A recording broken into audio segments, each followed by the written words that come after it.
सभी को मेरा प्रणाम।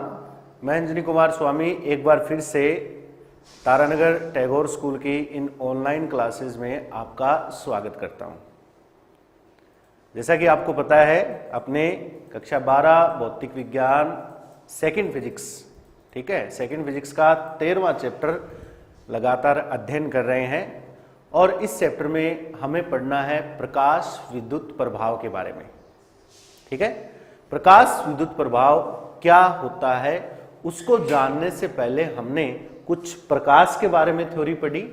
ठीक है, उसके बाद कुछ थ्योरी हमने इस विद्युत के बारे में, यानी विद्युत कैसे उत्पन्न होगा, इलेक्ट्रॉन की वजह से। कौन से इलेक्ट्रॉन?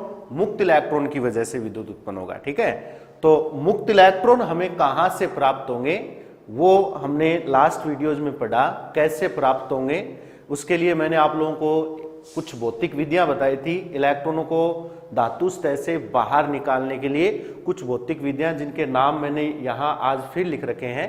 इलेक्ट्रॉन उत्सर्जन की ये विधियां हैं, जिसमें से नंबर 1 तापायनिक उत्सर्जन, नंबर 2 क्षेत्र उत्सर्जन, नंबर 3 प्रकाश विद्युत उत्सर्जन। इसको मैंने अंडरलाइन कर रखा है क्योंकि अपना चैप्टर इस घटना पर चलने वाला है। और नंबर 4 था द्वितीयक उत्सर्जन। इन भौतिक विधियों की सहायता से आप लोग धातु सतह से मुक्त इलेक्ट्रॉनों को बाहर निकाल सकते हो।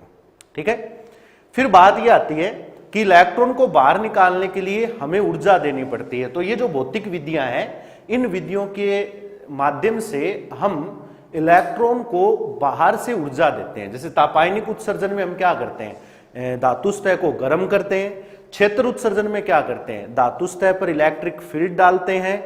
प्रकाश विद्युत उत्सर्जन में क्या करते हैं, धातु सतह पर प्रकाश डालते हैं। और द्वितीयक उत्सर्जन में क्या करते हैं, धातु सतह पर तीव्रगामी इलेक्ट्रॉनों का प्रहार करते हैं। इन सभी घटनाओं से क्या होता है, जो मुक्त इलेक्ट्रॉन होते हैं वो एनर्जी ग्रहण करते हैं और धातु सतह को छोड़कर बाहर निकल जाते हैं। ठीक है, अब बात यह आती है कि इलेक्ट्रॉनों को बाहर निकालने के लिए क्या प्रत्येक हर प्रकार की या किसी भी कैटेगरी की थोड़ी ज्यादा एनर्जी की अगर हो तो काम चल जाएगा, लेकिन ऐसी बात नहीं है, क्योंकि धातु सतह से इलेक्ट्रॉन को बाहर निकालने के लिए आप लोगों को एक निश्चित एनर्जी की आवश्यकता होगी। ध्यान देना मेरी बात पर। आप लोग क्या पढ़ रहे हैं हम लोग, धातु सतह से इलेक्ट्रॉन को बाहर निकालने के लिए एक निश्चित ऊर्जा की आवश्यकता होती है। ऐसा नहीं है कि हमने अपनी मर्जी से एनर्जी डाल दी इलेक्ट्रॉन आ जाएंगे, ऐसा नहीं है। ठीक है, इनको बाहर निकालने के लिए निश्चित एनर्जी चाहिए। वो एनर्जी क्या कहलाती है, कार्यफलन कहलाती है। इसके बारे में मैंने कल आपको बताया था और मैंने कहा था कि नेक्स्ट वीडियो में मैं आपको इसकी डेफिनेशन बताऊंगा। तो क्या लिखूं मैं यहां पर, मैंने इसकी डेफिनेशन नोट कर रखी है, आप नोट्स क्रिएट कर सकते हैं। नोट्स बनाए आप लोग, स्क्रीनशॉट ले लीजिए जो भी वीडियो आपके चलते हैं और उसके बाद में नोट्स क्रिएट करना। ठीक है, तो कार्यफलन क्या होता है, धातु सतह से इलेक्ट्रॉन उत्सर्जन करवाने के लिए आवश्यक न्यूनतम ऊर्जा की मात्रा, यानी कम से कम एक एनर्जी चाहिए, उस न्यूनतम ऊर्जा की मात्रा को हम क्या कहते हैं, कार्यफलन कहते हैं। और इस कार्यफलन को W0 या फाई, इन दोनों में से कोई भी सिंबल आपको देखने को मिल सकता है। ठीक है, इलेक्ट्रॉन उत्सर्जन करवाने के लिए निश्चित न्यूनतम मात्रा होनी चाहिए एनर्जी की, उसे हम कार्यफलन कहेंगे। ध्यान देना, ये परिभाषा बोर्ड एग्जाम में बहुत बार पूछी जा चुकी है और इंपॉर्टेंट डेफिनेशन है, इसलिए मैंने यहां पर नोट कर रखी है। ठीक है, अब मैं अपने चैप्टर पर चर्चा करें तो आपको पता है कि अपना चैप्टर चलना है इस घटना पर, प्रकाश विद्युत उत्सर्जन पर चलना है। तो इसका अर्थ यह हुआ कि हम ये जो एनर्जी है, ये ऊर्जा किसके माध्यम से प्राप्त करेंगे, हम ये एनर्जी प्राप्त करेंगे प्रकाश के माध्यम से। बात समझ में आ रही है मेरी आप लोगों को, हम ये ऊर्जा किसके माध्यम से प्राप्त करनी है अपने को, प्रकाश के माध्यम से। और प्रकाश में क्या कुछ होता है वो हमने पढ़ा था। तो प्रकाश के माध्यम से हमें ये एनर्जी प्राप्त करनी है, वो भी किस रूप में, क्योंकि ये नए प्रयोग थे, आधुनिक युग में ये प्रयोग थे, इसलिए प्रकाश ऊर्जा हमें जो प्राप्त करनी है वो प्राप्त करनी है फोटोन के रूप में। ध्यान देना आप लोग मेरी बात पर थोड़ा सा, किसके रूप में प्राप्त करनी है, फोटोन के रूप में। ठीक है, क्योंकि प्रकाश से संबंधित दो सिद्धांत हमने पढ़े थे, तरंग सिद्धांत और कण सिद्धांत। तरंग सिद्धांत आइगेन वाला और ये कण सिद्धांत फोटोन जो प्लांक ने दिया था, ठीक है। तो हमारा ये जो प्रयोग है वो फोटोन या प्लांक के सिद्धांत पर काम कर रहा है। तो हम ये जो ऊर्जा इस चैप्टर में, क्योंकि अपना चैप्टर इस पे चलने वाला है प्रकाश विद्युत उत्सर्जन पर, तो ये जो ऊर्जा है हम ये ऊर्जा प्रकाश के रूप में प्राप्त करेंगे। और प्रकाश से ऊर्जा किसके रूप में प्राप्त करेंगे? छोटे छोटे पैकेट्स, याद आ रहा है प्लांक का क्वांटम सिद्धांत, छोटे छोटे पैकेट के रूप में प्राप्त करेंगे। उन पैकेट को फोटोन कहते हैं। और फोटोन की एनर्जी कितनी होती है? E बराबर hν। बताया था मैंने, मैं आगे इसकी डेफिनेशन दोबारा लिखाऊंगा। एक बार मैंने शॉर्ट में इसका इंट्रोडक्शन दिया था आप लोगों को प्रकाश के बारे में। क्वांटम सिद्धांत में आगे दोबारा नोट करवा दूंगा आप लोगों को, ताकि नोट्स बनाने में आपको आसानी हो जाए, ठीक है। तो ये जो एनर्जी है वो फोटोन के रूप में आपको प्राप्त होने वाली है। तो ये बात स्पष्ट है कि कार्यफलन भी एक ऊर्जा का मान है। ध्यान देना, कार्यफलन भी क्या है? ऊर्जा का मान है। ये ऊर्जा इस चैप्टर में हम लोग किससे प्राप्त कर रहे हैं? प्रकाश से। किससे प्राप्त कर रहे हैं? प्रकाश से प्राप्त कर रहे हैं। प्रकाश से ऊर्जा किसके रूप में प्राप्त होगी? फोटोन के रूप में प्राप्त होगी। तो इसका मतलब कार्यफलन का ये जो मान है ना, W नोट जिसे मैं लिख रहा हूं, अब ये W नोट लिखा है, इसका मतलब ये एक विशेष एनर्जी है, स्पेशल एनर्जी है, ठीक है, फिक्स एनर्जी है। तो W नोट का मान भी hν के बराबर होगा। W नोट का मान भी किसके बराबर होगा? hν के बराबर ही होगा, क्योंकि फोटोन के रूप में ही अपने को ये एनर्जी लेनी है। लेकिन ध्यान ये रखना आप लोगों को कि यहां पर ये जो आवृत्ति है ना, ये एक विशिष्ट आवृत्ति होनी चाहिए। यानी विशिष्ट आवृत्ति का, मैं जैसे यहां नोट कर देता हूं, इसका मतलब ये हो गया विशिष्ट आवृत्ति का फोटोन। बात समझ में आ रही है क्या? विशिष्ट आवृत्ति का क्या हो गया? ये फोटोन हो गया। और ये फोटोन की ऊर्जा हो गई। और इस ऊर्जा को हम क्या कहते हैं? कार्यफलन कहते हैं। ठीक है, मेरी बात समझ में आ रही है आप लोगों को? यानी ये ऊर्जा हम फोटोन के रूप में प्राप्त करेंगे। और ये जो फोटोन होगा ऐसा वैसा फोटोन नहीं होना चाहिए, एक विशिष्ट आवृत्ति का, क्योंकि फोटोन की ऊर्जा किस पे डिपेंड कर रही है? आवृत्ति पर। तो इसका मतलब हमें एक निश्चित ऊर्जा चाहिए। उस निश्चित ऊर्जा के लिए एक निश्चित फ्रीक्वेंसी होनी जरूरी है, एक निश्चित आवृत्ति होनी जरूरी है बच्चों। और ये वो निश्चित आवृत्ति है जिसको मैंने एक नया नाम दे दिया, न्यू नोट। इस निश्चित न्यूनतम आवृत्ति को दहली आवृत्ति कहते हैं। क्या कहते हैं? दहली आवृत्ति। अब जैसे मैं दहली आवृत्ति की परिभाषा बताऊं आप लोगों को, तो मैं यहां नोट कर देता हूं, ठीक है। मैंने दहली आवृत्ति की परिभाषा नोट करनी है, हेडिंग डाल देता हूं मैं। अब ये दोनों परिभाषाएं मैं एक साथ यहां इसलिए लिख रहा हूं ताकि ये दोनों ही परिभाषाएं बोर्ड एग्जाम की दृष्टि से काफी इंपॉर्टेंट है। और काफी बार ये बोर्ड एग्जाम में आई भी, आप पुराने पेपर उठा के देखो, ठीक है, आपको ये परिभाषाएं देखने को मिलेगी। तो जैसे मैं इस दहली आवृत्ति की परिभाषा दूं तो क्या लिखूंगा? सेम यही डेफिनेशन लिखनी है। धातु सतह से इलेक्ट्रॉन उत्सर्जन करवाने के लिए मैं लिख देता हूं, धातु सतह से इलेक्ट्रॉन का उत्सर्जन, इलेक्ट्रॉन का उत्सर्जन करवाने के लिए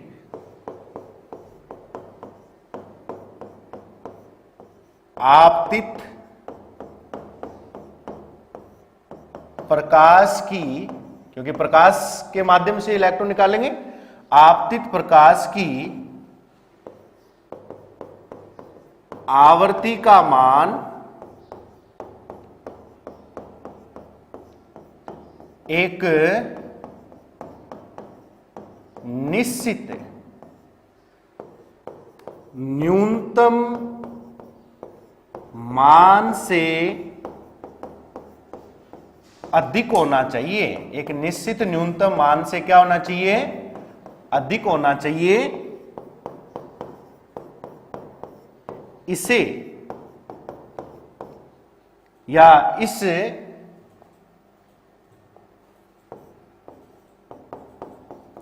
आवृत्ति के मान को क्या कहते हैं बच्चों? इसे दहली आवृत्ति। क्या कहते हैं? दहली आवर्ती, जिसका सिंबल क्या होगा, इसका सिंबल ये हो जाएगा म्यू नॉट। ठीक है, दहली आवर्ती म्यू नॉट कहते हैं। अब ध्यान देना आप लोग, ठीक है, इलेक्ट्रॉन का उत्सर्जन करवाना है, करवाने के लिए निश्चित एनर्जी चाहिए, निश्चित न्यूनतम ऊर्जा की आवश्यकता होती है। वो ऊर्जा हम प्रकाश के माध्यम से प्राप्त कर रहे हैं, क्योंकि अपना प्रयोग प्रकाश विद्युत प्रभाव पर है, तो प्रकाश की वो ऊर्जा फोटोन के रूप में मिलेगी। उस ऊर्जा को कार्य फलन कहेंगे। हालांकि ये चीजें केमिस्ट्री में भी आती है, आपको पता भी होगा।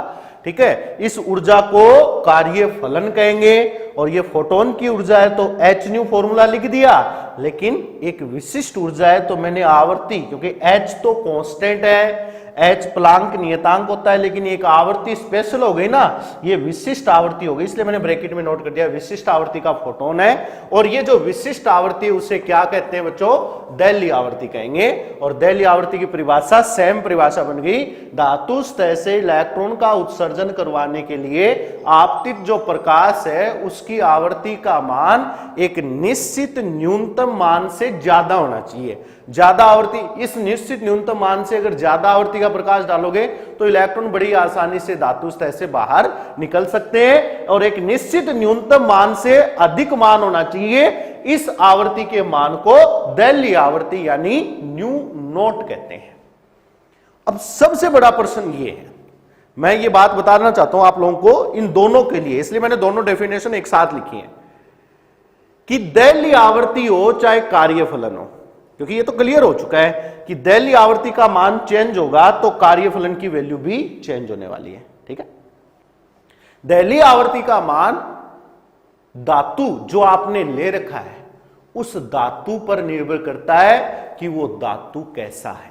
ये बात ध्यान रखना, दहली आवर्ती का मान धातु पर निर्भर करता है, इसके साथ साथ वो जो धातु आपने ले रखा है उसके पृष्ठ की प्रकृति कैसी है, उसके पृष्ठ की प्रकृति कैसी है।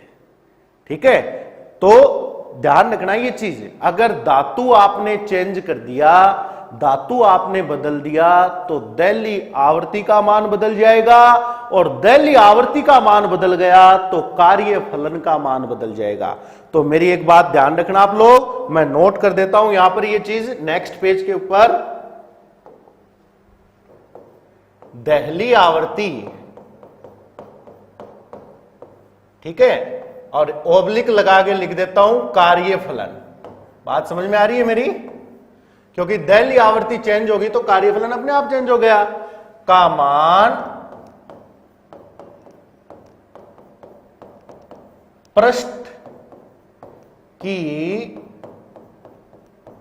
प्रकृति पर, पृष्ठ की प्रकृति पर निर्भर करता है। कौन सा पृष्ठ, धातु, धातु से निकलेंगे इलेक्ट्रॉन और कहां से आएंगे।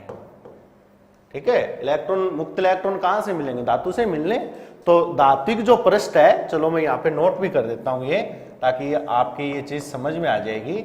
धात्विक पृष्ठ की प्रकृति पर निर्भर करता है। अब ध्यान देने वाली बात ये है, कई बार बच्चे क्या करते हैं, ऐसे छोटी मोटी लाइन होती है उनको इग्नोर कर देते हैं कि यार ये थोड़ी याद रखने वाली बात है, जबकि बोर्ड एग्जाम में इस पर क्वेश्चन आया था, बोर्ड एग्जाम में इस पर क्वेश्चन आया था।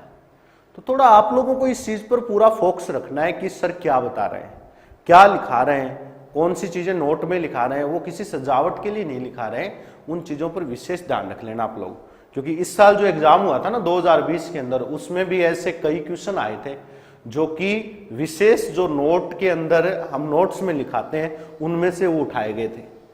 तो कहने का मतलब ये है, ये जो चीजें हैं इनको बहुत आप सीरियसली पढ़ना, जो भी चीज लिख रहे हो उसके अच्छी तरीके से नोट्स मेंटेन करो आप, मैं बार बार कह रहा हूं। ठीक है, नोट्स अगर आपको प्रोवाइड करवाए जाते हैं किसी भी रूप में, पीडीएफ के रूप में, वो एक अलग बात है, लेकिन आप अपने हाथों से नोट्स जरूर बनाओ, रजिस्टर डालो, नोट्स बनाओ, ज्यादा से ज्यादा। जितना आप लिखकर प्रैक्टिस करोगे उतना आपका अभ्यास होगा, ये ध्यान रखना। तो दहली आवर्ती और कार्यफलन का मान धात्विक पृष्ठ की प्रकृति पर निर्भर करता है। अगर धातु अलग अलग है, धातु अलग अलग है, तो दैर्घ्य आवृत्ति भी अलग अलग होगी और कार्य फलन भी अलग अलग होगा। अलग अलग धातुओं के लिए अलग अलग मान होंगे कार्य फलन के, ठीक है। तो ये बात आप लोगों को विशेष करके याद रखनी है, ठीक है, ये चीज आप लोगों को क्लियर करनी है। तो बच्चों आज की इस क्लास में हम लोगों ने दो बहुत ही मोस्ट इंपॉर्टेंट डेफिनेशन के बारे में चर्चा कर ली है, दैर्घ्य आवृत्ति और कार्य फलन के बारे में, ठीक है। अब इस प्रकाश विद्युत प्रभाव का ये जो प्रयोग था, इस प्रयोग में बहुत सारे ऐसे टर्निंग पॉइंट आए शुरुआत से लेकर। अब मैं इस प्रयोग के बारे में चर्चा करूंगा। अब हालांकि इसकी परिभाषा तो मुझे बताने की जरूरत नहीं है कि प्रकाश विद्युत प्रभाव किसे कहते हैं, लेकिन फिर भी मैं इसकी परिभाषा आपको नोट करवा देता हूं। अब आपको पता भी चल गया होगा कि धातु की सतह पर हम प्रकाश डालेंगे। जैसे मैं इसकी परिभाषा नोट कर रहा हूं, ध्यान देना आप लोग, यहां नोट कर रहा हूं।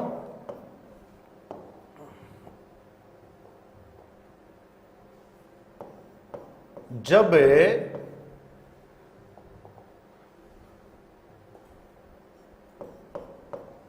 किसी धातु की सतह पर, ठीक है, धातु की सतह पर एक विशिष्ट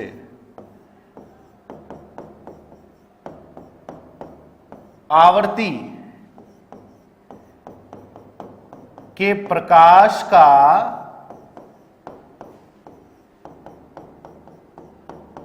आपतन किया जाता है तो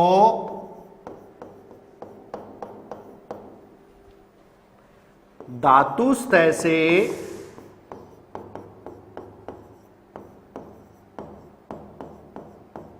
इलेक्ट्रॉन उत्सर्जित होने की घटना को, धातु सतह से इलेक्ट्रॉन उत्सर्जित होने की घटना को प्रकाश विद्युत प्रभाव कहते हैं। बात समझ में आ रही है क्या? धातु सतह से, धातु की सतह पर आपको प्रकाश डालना पड़ेगा एक विशिष्ट आवृत्ति का। देखो ये चीज इंपॉर्टेंट है, मैं फिर अंडरलाइन करूंगा यहां पर, विशिष्ट आवृत्ति के प्रकाश का आपतन करने से धातु सतह से इलेक्ट्रॉन का उत्सर्जित होना, धातु सतह से या धातु सतह से इलेक्ट्रॉन उत्सर्जित होने की घटना को, ठीक है, धातु सतह से इलेक्ट्रॉन उत्सर्जित होने की घटना को प्रकाश विद्युत प्रभाव कहते हैं। और ये जो इलेक्ट्रॉन निकलते हैं ना, मैं यहां लिखता हूं, इन, कल भी बताई थी मैंने बात, इन इलेक्ट्रॉनों को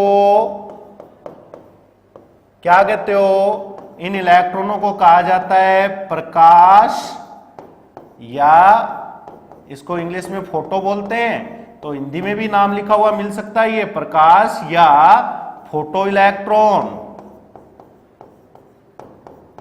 इलेक्ट्रॉनों को क्या कहते हैं? प्रकाश या फोटो इलेक्ट्रॉन। और इन इलेक्ट्रॉनों से, अब ये इलेक्ट्रॉन निकल चुके हैं, अब इलेक्ट्रॉन निकलकर गति करेंगे, और जब आवेश गति करेगा तो धारा उत्पन्न होगी। तो मैं एक लाइन लिखूं, इन इलेक्ट्रॉनों से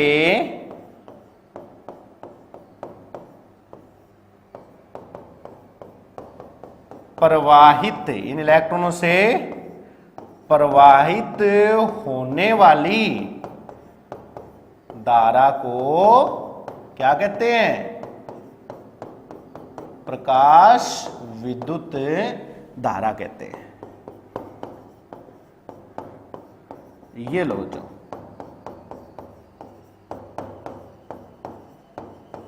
ये होता है प्रकाश विद्युत प्रभाव में, ठीक है। आज मैंने स्पेशल ये क्लास आप लोगों के नोट्स मेंटेन के लिए बताई है, तो आप इसके स्क्रीनशॉट ले लिया करो, ताकि नोट्स जब तैयार करो तो आसानी से ये चीजें आप लोग लिख सको इनको। तो इन इलेक्ट्रॉनों को तो प्रकाश या फोटो इलेक्ट्रॉन कहते हैं, और इन इलेक्ट्रॉनों से प्रवाहित होने वाली धारा को प्रकाश विद्युत धारा कहते हैं, ठीक है। और जो ये धातु आपने यहां काम में लिया है उस धातु को प्रकाश या फोटो इलेक्ट्रॉन उत्सर्जक कहते हैं। उस धातु को, क्योंकि वो उत्सर्जन कर रहा है ना इलेक्ट्रॉनों का, तो उस धातु को प्रकाश या फोटो इलेक्ट्रॉन उत्सर्जक कहते हैं। ठीक है, मैं ये तो आपको याद रह जाएगा। जो धातु सतह ना, मैं लिख देता हूं आपको, यहां लिख देता हूं, धातु सतह को जिससे इलेक्ट्रॉन निकल रहे हैं, धातु सतह को प्रकाश इलेक्ट्रॉन उत्सर्जक, प्रकाश इलेक्ट्रॉन उत्सर्जक कहते हैं। अब ऐसा है कि कई बार ये परिभाषाएं आ जाती हैं, अगर पूछ ली जाए तो आप लोग आराम से क्लियर कर सकते हो। ठीक है, उत्सर्जक कहते हैं, ये लो आप नोट कर लेना यहां पर। ठीक है, प्रकाश इलेक्ट्रॉन उत्सर्जक कहते हैं किसको? धातु सतह जिससे इलेक्ट्रॉन निकल रहे हैं। तो आज की क्लास में आपने क्या पढ़ा? डेफिनेशन पढ़ी है कुछ, ध्यान रखना। कार्यफलन क्या होता है, दैलीय आवर्ती क्या होती है, प्रकाश विद्युत प्रभाव क्या होता है, उसकी डेफिनेशन मैंने नोट करवाई है। कौन सी राशि किस पे डिपेंड करती है, सबसे इंपॉर्टेंट लाइन वो ये थी, वो ये ऊपर नोट कर रखी है मैंने। दैलीय आवर्ती का मान धातु पर डिपेंड करेगा, धातु कैसा है। अगर अलग अलग धातु है तो अलग अलग होगा। और नंबर दो बात, धातु अगर एक जैसा है, सपोज ये तांबे की प्लेट है, ये भी तांबे की प्लेट है, या ये जस्ते की प्लेट है, ये भी जस्ते की प्लेट है। ठीक है, दोनों जस्ते की प्लेटें हैं। अगर इन दोनों, अब सर धातु तो एक जैसे हैं तो कार्यफलन एक जैसा होगा, ये भी जरूरी नहीं है, क्योंकि धातु पर तो डिपेंड करता है, फिर उसकी पृष्ठ की प्रकृति पर भी डिपेंड करेगा। क्योंकि मानो सपोज करो दोनों जस्ते की प्लेट है, मैंने एक प्लेट के ऊपर पॉलिश कर रखी है। ठीक है, दोनों है जस्ते की प्लेट, लेकिन एक प्लेट पर मैंने पॉलिश कर दी। अब इस प्लेट पर मैंने पॉलिश कर दी, इस पे पॉलिश है नहीं, तो भी दैलीय आवर्ती का मान बदल जाएगा। बात आ रही समझ में? दैलीय आवर्ती का मान बदल जाएगा। तो बच्चों आज की क्लास में फिलहाल इतना ही। ठीक है, ज्यादा लंबे वीडियो आप लोगों को उपलब्ध नहीं होंगे। ठीक है, निश्चित 20-25 मिनट के वीडियो आप लोगों को मिलेंगे, तो वीडियो पूरा देखें आप लोग, लगातार देखोगे। ऐसा नहीं है थोड़ा सा देख लिया और छोड़ दिया, समझ में नहीं आएगा। ठीक है, लगातार कंटिन्यू वीडियो देखें, उनको फॉलो करें और नोट्स बनाएं। ठीक है, तो आज के लिए इतना ही। धन्यवाद। घर पे रहिए, सुरक्षित रहिए। जय हिंद, जय भारत।